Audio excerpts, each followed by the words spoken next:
So to play right numbers is really simple. Tap on start game, and now all you have to do is just write the numbers you see on the screen before this red timer runs out. So in our case, we have 1233.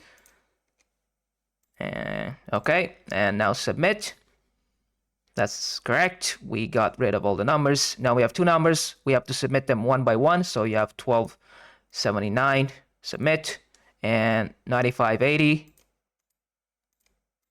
submit. And each new level has one extra number, so the more you play, the more complex the game becomes. 64, 62, and 9992. Now, if you submit a wrong number, a number that's not on the screen, the game ends. So let's submit 7144 instead of 55. The game ends. If you don't submit all the numbers before the timer runs out, the game also ends. So let's say we only managed to submit one, and we don't have the time to submit the second one for some reason.